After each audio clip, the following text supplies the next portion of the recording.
शुरू में तो ये खेल खेल में ही होगा, क्योंकि तुम खेल ही जानते हो, और तो कोई भाषा तुम जानते नहीं,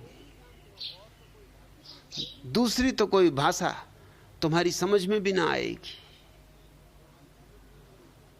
इसलिए मैंने सन्यास को इतना सरल बनाया है, इसी दृष्टि से कि खेल खेल में भी अगर रंग गए तो यह रंग उतारना आसान ना होगा। खेल खेल में भी जग गए तो फिर सोना मुश्किल हो जाएगा।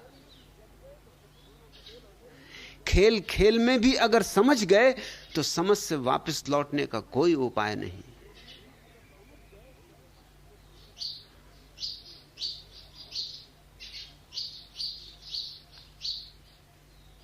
समझो, यह भी खेल है मगर आखिरी, क्योंकि इस खेल के द्वारा सारे खेलों का अंत हो जाता है।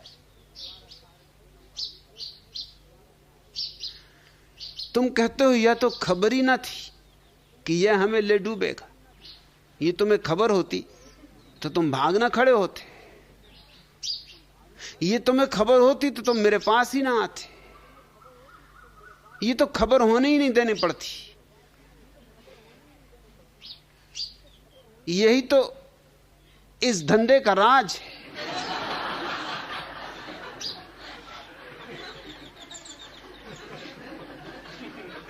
बताना पड़ता है मोक्ष पाओगे, निर्वाण पाओगे, सच्चिदानंद पाओगे, पाने की बात करनी पड़ती। और असलियत यह है कि खोना ही खोना है।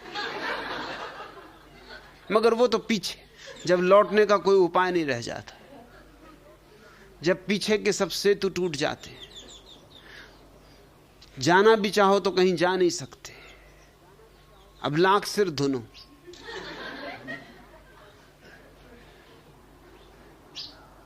लेकिन वो जो कहा जाता है सच्चिदानंद मिलेगा, वो भी मिलता है, मगर तुम मिटो तो ही मिलता है। मिटना उसे पाने की शर्त है। तुम शून्य हो जाओ तो पूर्ण अभी तुम में अवतरित हो जाए, लेकिन तुम्हारे बिना शून्य हुए पूर्ण अवतरित नहीं हो सकता। जगह नहीं है, तुम्हारे भीतर अवकाश नहीं है, स्थान नहीं है। तुम चाहोगे कि परमात्मा मिल जाए, मगर तुम जब तक हो परमात्मा नहीं मिल सकता। कबीर कहते हैं, हेरत हेरत थे सखी रहा कबीर हेराई। चले तो थे खोजने, चले थे तो परमात्मा को पाने, मगर हुआ कुछ उल्टा ही। हेरत हेरत है सखी रहा कबीर हेराई, कबीर ही गुम गए। पाना तो दूर रहा, परमात्मा को खुद खो गए। ब्याज की तो फिक्र ही छोड़ो, मूलधन भी गया। और ऐसे हिराए कि कबीर ने लिखा है, जैसे बूंद सागर में हिरा जाए, बूंद समानी समुद्र में सोकत हेरी जाई। और ऐसे हिरा गए कि कबीर ने यह भी लिखा, समुद्र समाना बूंद में सोकत हेरी जाई। बूंद समुद्र में समा गई, समुद्र बूंद में समा गया। अब तो कोई उपाय निकालने का राह नहीं।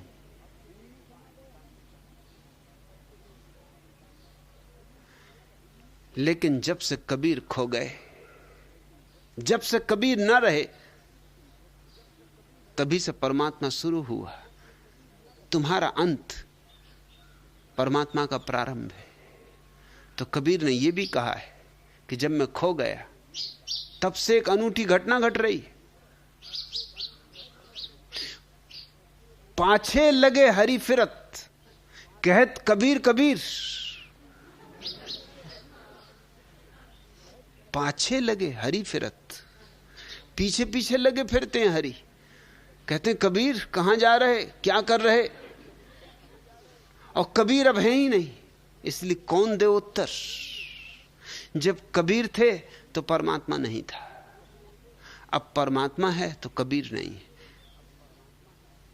प्रेम गली अति सांकरी तामे दो न समाए। या तो तुम या परमात्मा। तो वेदांत डूबना तो होगा। हालांकि पहले मैं कह नहीं सकता तुमसे कि डूबना होगा। तुमसे कहूं डूबना होगा कि फिर तो तुम भाग खड़े होगे। कौन मिटना चाहता है? पाना सभी चाहते हैं, मिटना कोई भी नहीं चाहता। इसलिए सद्गुरु की सारी व्यवस्था यह है कि वो तुमसे बातें करता है पाने की, और नीचे से तुम्हारे पैर के जमीन को खींचता चला जाता है। इधर तुम बातों में उलझे रहते हो कि अब सच्चिदानंद मिला, कि बस अब ज्यादा देर नहीं है, झरत दसों दिस मोती। तुम ऊपर देखते रहते हो कि मोती कहां गिर रहे, इधर नीचे से जमीन खींच ली गई। मोती मोती तो गिरते नहीं, तुम चारों खाने चित्त,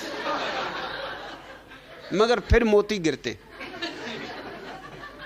जब तुम चारों खाने चित्त पड़े हो, उठने का भी उपाय नहीं रह जाता।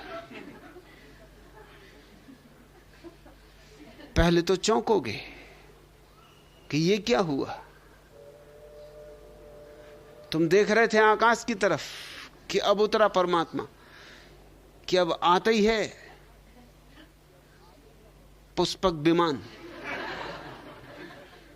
के लेके रामचंद्र जी को, धनुर्धारी राम, सीता मैया, लक्ष्मण जी, हनुमान जी बैठे। बस अब देर नहीं। तुम लटके रहते हो ऊपर की तरफ, तुम अटके रहते हो ऊपर की तरफ, और तुम्हें पता नहीं कि नीचे तुम्हारी जड़ें काटी जा रही। जरूरी है कि तुम्हें ऊपर की तरफ अटका दिया जाए, नहीं तो तुम जड़ें नहीं काटने दोगे।